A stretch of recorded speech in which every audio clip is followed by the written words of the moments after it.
Now, campaigners fighting for victims of financial misconduct are taking their battle to the heart of government today. The Enough is Enough march for justice is descending on the Houses of Parliament. Let's cross live now to our reporter Adam Cherry, who's at that march. Adam, what's the latest? That's right, Martin. I'm here outside the Houses of Parliament right now. We've been on a bit of a whistle-stop tour of central London today, so the victims and the campaigners are about to arrive behind me in Parliament Square. At the moment, they're outside HMRC in Downing Street, campaigning for what they describe as a collective issue. It's not just one specific type of fraud or abuse. They say this is a collective problem, from pension scams, investment scams, abuse from the financial bodies themselves, like HMRC, and they want to shine a light on this publicly, and they're campaigning for a statutory public inquiry.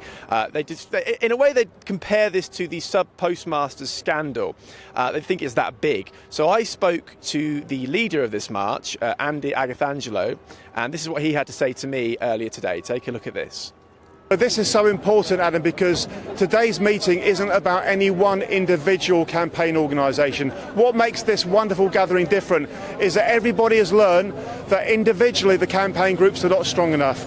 We're all coming together. We all know that enough is enough, and that's why we're doing what we're doing today. We're campaigning for justice. Specifically, we're campaigning for people who've been harmed as a direct consequence of financial misconduct, regulatory failure, egregious misconduct by various institutions.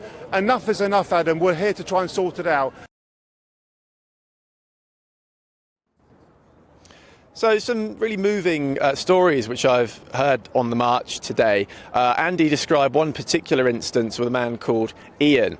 Ian was a member of this campaign group. Unfortunately, a few months ago, he took his own life after he lost all his money to one of these scams. He was a lawnmower repairman, not a footballer or some sort of high-profile individual, although there are some of those here today. It's a story of the common man and woman suffering as much as it is those with a lot of cash.